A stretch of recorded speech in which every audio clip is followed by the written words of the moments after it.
Chapter 31, which is all about the law and sundry great authorities learned therein. Scattered about in various holes and corners of the temple are certain dark and dirty chambers, in and out of which all the morning in vacation and half the evening too in term time there may be seen constantly hurrying with bundles of paper under their arms and protruding from their pockets, an almost uninterrupted succession of lawyers' clerks. There are several grades of lawyers' clerks. There is the articled clerk who has paid a premium and is an attorney in perspective, who runs a tailor's bill, receives invitations to parties, knows a family in Gower Street, and another in Tavistock Square, who goes out of town every long vacation to see his father, and who keeps live horses innumerable, and who is, in short, the very aristocrat of clerks. There is the salaried clerk, out of door or indoor as the case may be, who devotes the major part of his 30 shillings a week to his personal pleasure and adornments, repairs half price to the Adelphi Theatre at least 3 times a week, dissipates majestically at the cider cellars afterwards, and is a dirty caricature of the fashion which expired 6 months ago. There is the middle-aged copying clerk, with a large family, who is always shabby and often drunk. And there are the office lads in their first surtouts, who feel a befitting contempt for boys at day schools, club as they go home at night for Savoys and porter, and think there's nothing like life. There are varieties of the genus, There are varieties of the genus, too numerous to recapitulate, but however numerous they may be, they are all to be seen at certain regulated business hours, hurrying to and from the places we have just mentioned. These sequestered nooks are the public offices of the legal profession, where writs are issued, judgments signed, declarations filed, and numerous other ingenious machines put in motion for the torture and torment of His Majesty's liege subjects, and the comfort and emolument of the practitioners of the law. They are for the most part low-roofed, mouldy rooms, where innumerable rolls of parchment, which have been perspiring in secret for the last century, send forth an agreeable odor, which is mingled by day with the scent of dry rot, and by night with the various exhalations which arise from damp cloaks, festering umbrellas, and the coarsest tallow candles. About 7:30 in the evening, some 10 days or a fortnight after Mr. Pickwick and his friends returned to London, there hurried into one of these offices an individual in a brown coat and brass buttons, whose long hair was scrupulously twisted round the rim of his napless hat, and whose soiled drab trousers were so tightly strapped over his blucher boots that his knees threatened every moment to start from their concealment. He produced from his coat pockets a long and narrow strip of parchment, on which the presiding functionary impressed an illegible black stamp.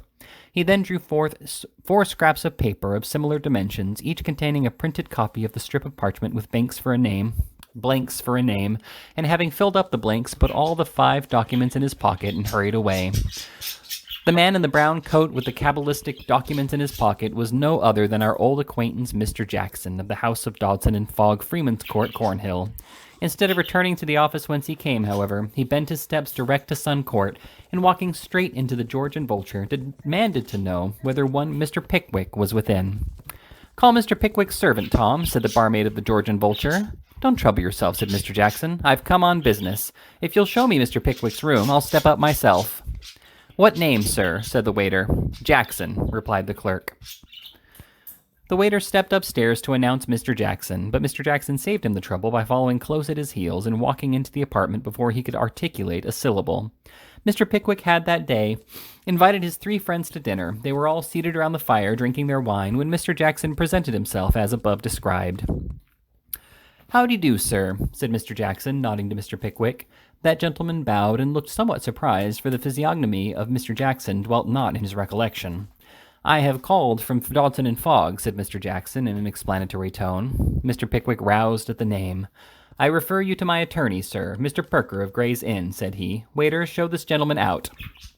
"Beg your pardon, Mr. Pickwick," said Jackson, deliberately depositing his hat on the floor and drawing from his pocket the strip of parchment. "But personal service by clerk or agent in these cases, you know, Mr. Pickwick. Nothing like caution, sir, in all legal forms, eh?"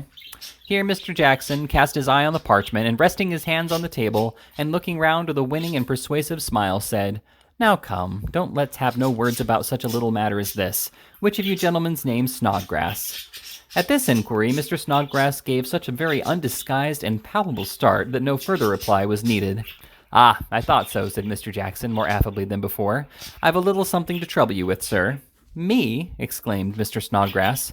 It's only a subpoena in Bardell and Pickwick on behalf of the plaintiff, replied Jackson, singling out one of the slips of paper and producing a shilling from his waistcoat pocket.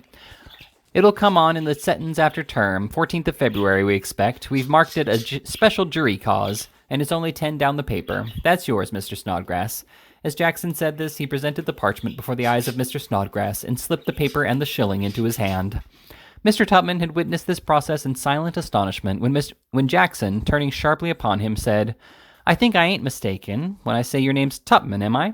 Mr. Tupman looked at Mr. Pickwick, but perceiving no encouragement in that gentleman's widely opened eyes to deny his name, said, Yes, my name is Tupman, sir. And that other gentleman's Mr. Winkle, I think, said Jackson. Mr. Winkle faltered out a reply in the affirmative, and both gentlemen were forthwith invested with a slip of paper and a shilling each by the dexterous Mr. Jackson. Now, said Jackson, I'm afraid you'll find me rather troublesome, but I want somebody else if it ain't inconvenient. I have Samuel Weller's name here, Mr. Pickwick. Send my servant here, waiter, said Mr. Pickwick. The waiter retired, considerably astonished, and Mr. Pickwick motioned Jackson to a seat.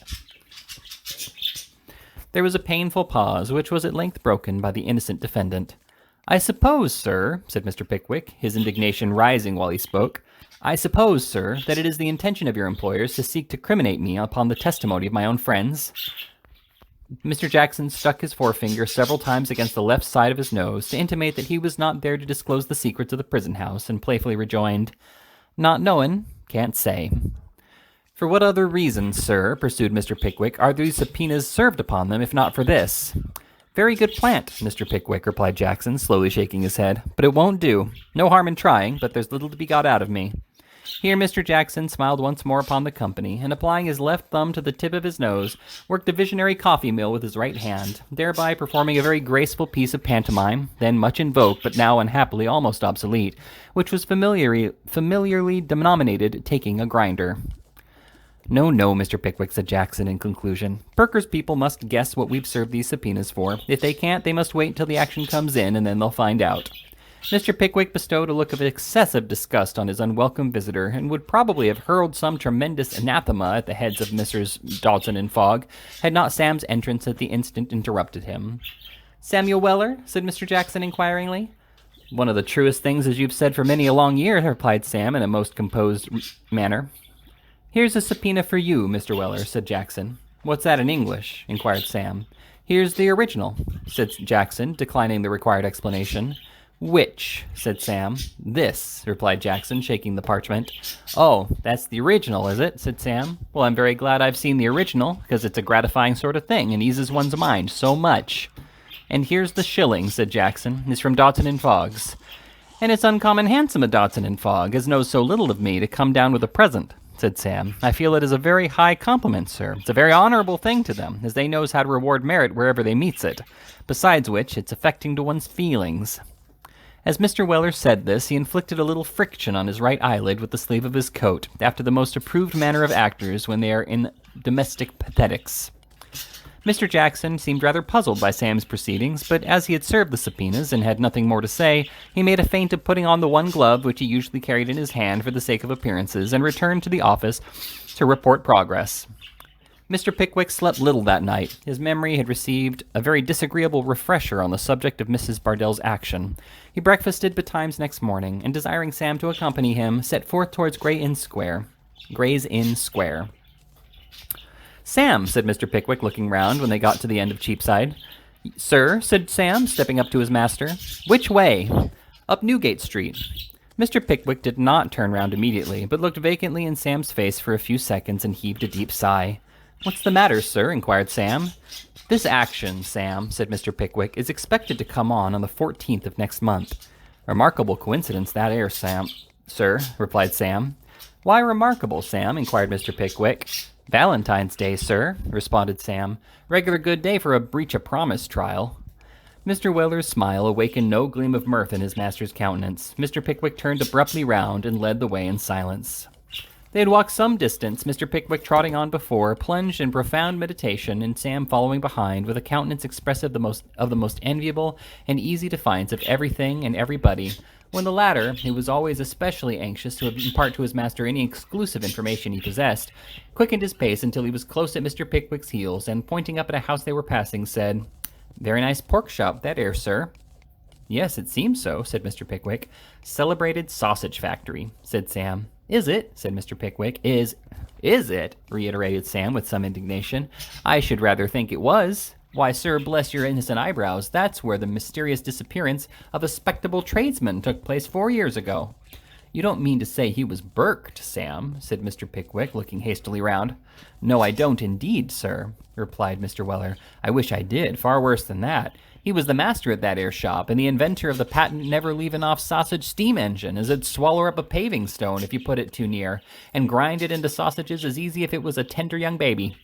Very proud of that machine he was, as it were naturally should be, and he'd stand down in the cellar a-looking at it when he was in full play, till he got quite melancholy with joy. A very happy man he'd have been, sir, in the possession of that there engine, and 2 more lovely hinfants besides, if it hadn't been for his wife, who was a most audacious vixen. She was always a-follerin' him about, and dinnin' in his ears, till at last he couldn't stand it no longer. 'I'll tell you what it is, my dear,' he says one day. 'If you persevere in this here sort of amusement,' he says, 'I'm blessed if I don't go away to America, and that's all about it.' 'You're an idle villain,' said she, 'and I wish the Americans joy of the bargain.' After that, she keeps on abusing of him for half an hour, and then runs into the little parlor behind the shop, sets to a screamin', says he'll be the death of her, and falls in a fit, which lasts for 3 good hours. One of them fits which is all screamin' and kickin'. Well, next morning the husband was missin'. He hadn't taken nothing from the till, hadn't even put on his greatcoat, so it was quite clear he hadn't gone to America. Didn't come back next day, didn't come back next week. Mrs. had bills printin' saying that if he did come back, he should be forgiven everything, which was very liberal, seeing that he hadn't done nothing at all.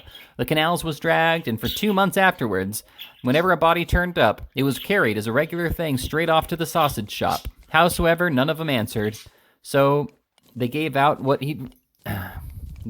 he'd run away, and she kept on the business. One Saturday night, a little thin old gentleman comes into the shop in a great passion and says, 'Are you the missus of this here shop?' 'Yes, I am,' says she. 'Well, ma'am,' says he, 'then I've just looked in to say that me and my family ain't a-going to be choked for nothing, and more than that, ma'am,' he says. 'You'll allow me to observe that as you don't use the primest parts of the meat in the manufacture of sausages, I'd think you'd find beef come nearly as cheap as buttons.' 'As buttons, sir?' says she. 'Buttons, ma'am,' says the little old gentleman, unfolding a bit of paper and showing 20 or 30 halves of buttons. 'Nice seasoning for sausages is trousers buttons, ma'am.' 'They're my husband's buttons,' says the widow, starting to faint.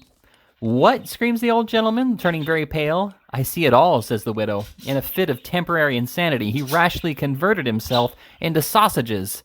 'And so he had, sir,' said Mr. Weller, looking steadily into Mr. Pickwick's horror-stricken countenance. 'Or else he'd have been drawn into the engine.' But however that might have been, the little old gentleman, who had been very remarkably partial to sausages all his life, rushed out of the shop in a wild state and was never heard on afterwards." The relation of this affecting incident of private life brought master and man to Mr. Perker's chambers. Loughton, holding the door half open, was in conversation with a rustily clad, miserable-looking man in boots without toes and gloves without fingers. These were traces of privation and suffering, almost of despair, in his lank... There were traces of privation and suffering, almost of despair, in his lank and careworn countenance. He felt his poverty, for he shrank to the dark side of the staircase as Mr. Pickwick approached. "It's very unfortunate," said the stranger with a sigh.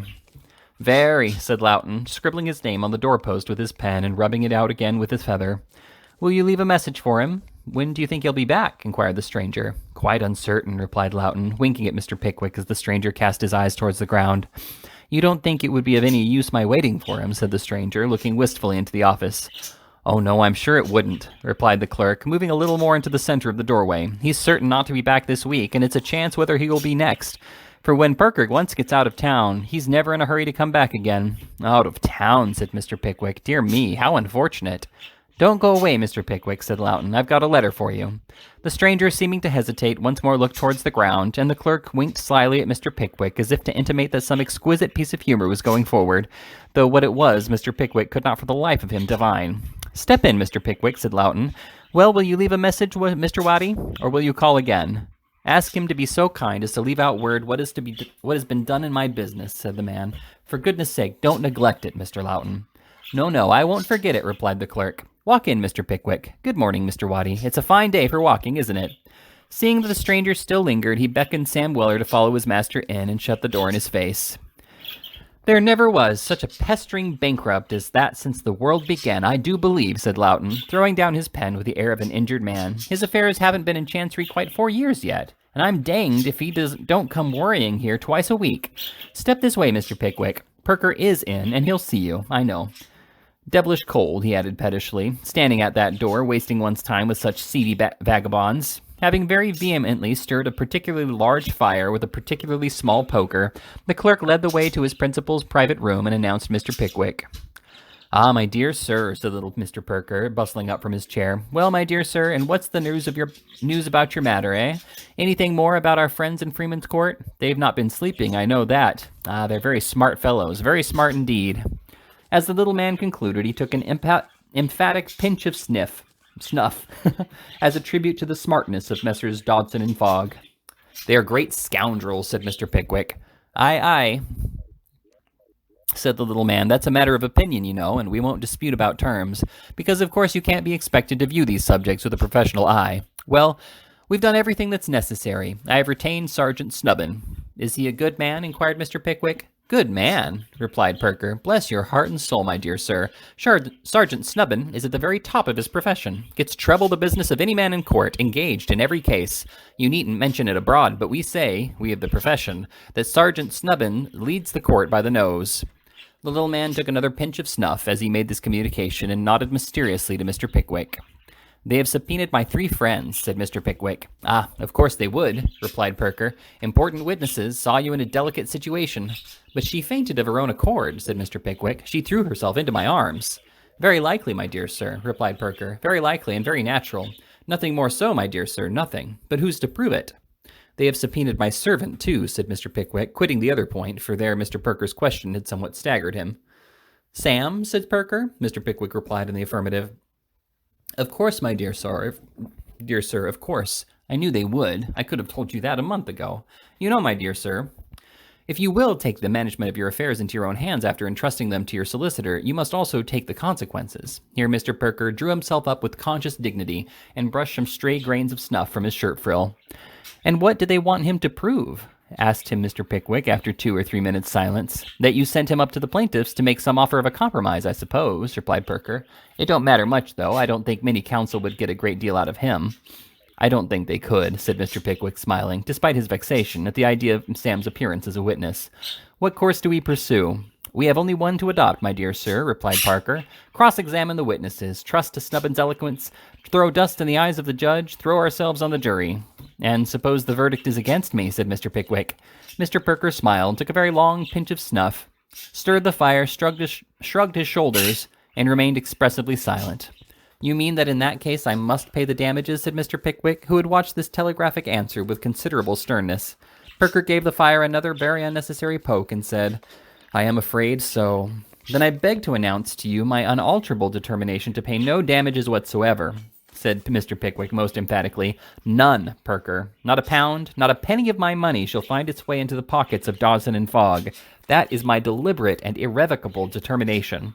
Mr. Pickwick gave a heavy blow on the table before him, in confirmation of the irrevocability of his intention. Very well, my dear sir, very well, said Perker. You know best, of course. Of course, replied Mr. Pickwick hastily. Where does Sergeant Snubbin live? In Lincoln's Inn Old Square, replied Perker. I should like to see him, said Mr. Pickwick. See, Sergeant Snubbin, my dear sir, rejoined Perker in utter amazement. Pooh, my dear sir, impossible. See Sergeant Snubbin? Bless you, my dear sir, such a thing was never heard of, without a consultation fee being previously paid and a consultation fixed. It couldn't be done, my dear sir, it couldn't be done. Mr. Pickwick, however, had made up his mind not only that it could be done, but that it should be done, and the consequence was that within 10 minutes after he had received the assurance that the thing was impossible, he was conducted by a solicitor into the outer office of the great Sergeant Snubbin himself. It was an uncarpeted room of tolerable dimensions, with a large writing table drawn up near the fire, the baize top of which had been long since lost all claim to its original hue of green, and had gradually grown gray with dust and age, except where all traces of its natural color were obliterated by ink stains. Upon the table were numerous little bundles of paper tied with red tape, and behind it sat an elderly clerk, whose sleek appearance and heavy gold watch chain presented imposing indications of the extensive and lucrative practice of Mr. Sergeant Snubbin. "Is the sergeant in his room, Mr. Mallard?" inquired Perker, offering his box with all imaginable courtesy. "Yes, he is," was the reply, "but he's very busy. Look here, not an opinion given yet on any one of these cases, and an expedition fee was paid with all of them." The clerk smiled as he said this, and inhaled a pinch of snuff with a zest which seemed to be compounded of a fondness for snuff and a relish for fees. Something like practice, that," said Perker. "Yes," said the barrister's clerk, producing his own box and offering it with the greatest cordiality. "And the best of it is that as nobody alive except myself can read the sergeant's writing, they are obliged to wait for the opinions when he has given them, till I have copied them. Which makes good, for we know who, besides the sergeant, and draws a little more out of the clients. Which makes good, for we know who, besides the sergeant, and draws a little more out of the clients, eh?" said Parker. "Ha ha ha." At this the sergeant's clerk laughed again, not a noisy, boisterous laugh, but a silent internal chuckle, which Mr. Pickwick disliked to hear. When a man bleeds inwardly, it is a dangerous thing for himself, but when he laughs inwardly, it bodes no good to other people. "You haven't made me out that little list of the fees that I'm in your debt, have you?" said Perker. "No, I have not," replied the clerk. "I wish you would," said Perker. "Let me have them and I'll send you a check. But I suppose you're too busy pocketing the ready money to think of the debtors, eh?" This sally seemed to tickle the clerk amazingly, and he once more enjoyed a little quiet laugh to himself. "But Mr. Mallard, my dear friend," said Perker, suddenly recovering his gravity, and drawing the great man's great man into a corner by the lapel of his coat, "you must persuade the sergeant to see me and my client here." "Come, come," said the clerk, "that's not bad either. See the sergeant? Come, that's too absurd." Notwithstanding the absurdity of the proposal, however, the clerk allowed himself to be gently drawn beyond the hearing of Mr. Pickwick, and after a short conversation conducted in whispers, walked softly down a little dark passage and disappeared into the legal luminary's sanctum, where he shortly returned on tiptoe and informed Mr. Perker and Mr. Pickwick that the sergeant had been prevailed upon in all violation of established rules and customs to admit them at once. Mr. Sergeant Snubbins was a lantern-faced, sallow-complexioned man of about 45, or as the novels say, he might be 50. He had that dull-looking boiled eye which is often to be seen in the heads of people who have applied themselves during many years to a weary and laborious course of study, and which would have been sufficient without the additional eyeglass which dangled from a broad black riband round his neck to warn a stranger that he was very nearsighted. His hair was thin and weak, which was partly attributable to his having never devoted much time to its arrangement, and partly to his having worn, for 25 years, the forensic wig which hung on a block beside him. The marks of hair powder on his coat collar and the ill-washed and worse-tied white neckerchief around his throat showed that he had not found leisure since he had left the court to make any alteration in his dress, while the slovenly style of the remainder of his costume warranted the inference that his personal appearance would not have been very much improved if he had. Books of practice, heaps of papers, and open letters were scattered over the table, without any attempt at order or arrangement. The furniture of the room was old and rickety. The doors of the bookcase were rotting on their hinges. The dust flew out from the carpet in little clouds at every step. The blinds were yellow with age and dirt. The state of everything in the room showed, with a clearness not to be mistaken, that Mr. Sergeant Snubbin was far too much preoccupied with his professional pursuits to take any great heed or regard of his personal comforts. The sergeant was writing when his clients entered. He bowed abstractedly when Mr. Pickwick was introduced by the solicitor, and then, motioning them to a seat, put his pen carefully in the inkstand, nursed his left leg, and waited to be spoken to. "Mr. Pickwick is the defendant in Bardell and Pickwick, Sergeant Snubbin," said Perker. "I am retained in that, am I?" said the sergeant. "You are, sir," replied Perker. The sergeant nodded his head and waited for something else.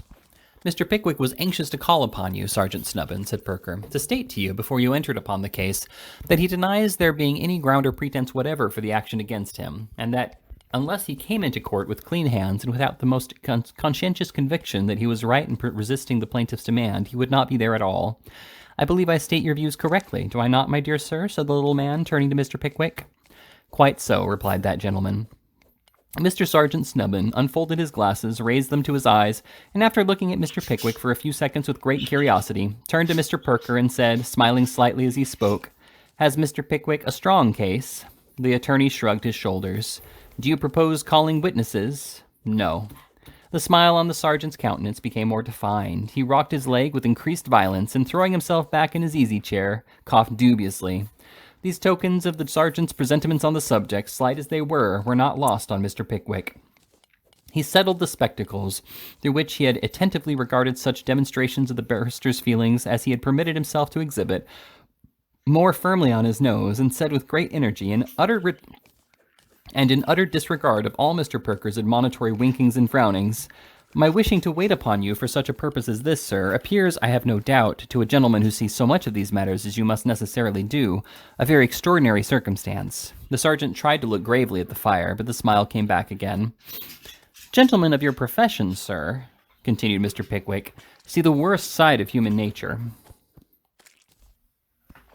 All its disputes, all its ill will and bad blood rise up before you. You know from your experience of juries, I mean no disparagement to you or them, how much depends upon effect, and you are apt to attribute to others a desire to use, for purposes of deception and self-interest, the very instruments which you, in pure honesty and honor of purpose, and with a laudable desire to do your utmost for your client, know the temper and worth of so well, from constantly employing them yourselves.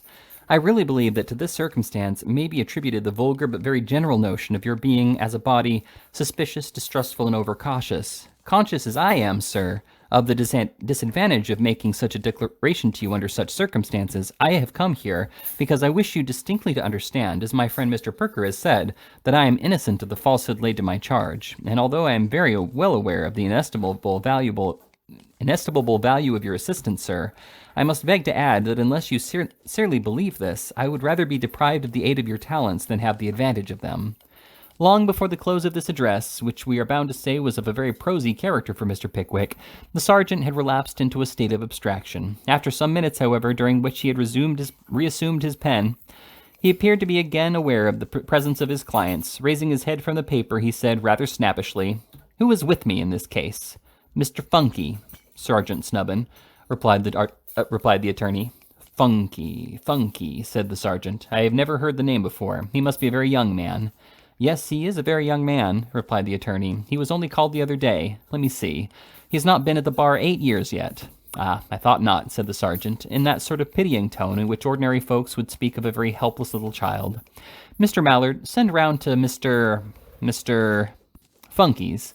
Holborn Court, Gray's Inn," interposed Perker. "Holborn Court, by the by, is South Square now. Mr. Funky, and say I should be glad if he'd step here a moment." Mr. Mallard departed to execute his commission, and Sergeant Snubbin relapsed into abstraction until Mr. Funky himself was introduced. Although an infant barrister, he was a full-grown man. He had a very nervous manner and a painful hesitation in his speech. It did not appear to be a natural defect, but seemed rather the result of timidity, arising from the consciousness of being kept down by want of means or interest or connection or impudence, as the case might be. He was overawed by the sergeant and profoundly courteous to the attorney. I have not had the pleasure of seeing you before, Mr. Funky," said Sergeant Snubbin with haughty condescension.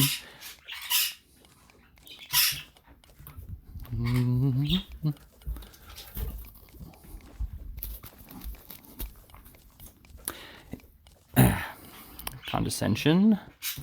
Mr. Funky bowed. He had the pleasure of seeing the sergeant, and of envying him, too, with all of a poor man's envy, for 8 years and a quarter. "You were with me in this case, I understand," said the sergeant. If Mr. Funky had been a rich man, he would have instantly sent for his clerk to remind him. If he had been a wise one, he would have applied his forefinger to his forehead and endeavored to recollect whether in the multiplicity of his engagements he had undertaken this one or not. But as he was neither rich nor wise, in this sense at all events, he turned red and bowed. Have you read the papers, Mr. Funky?" inquired the sergeant.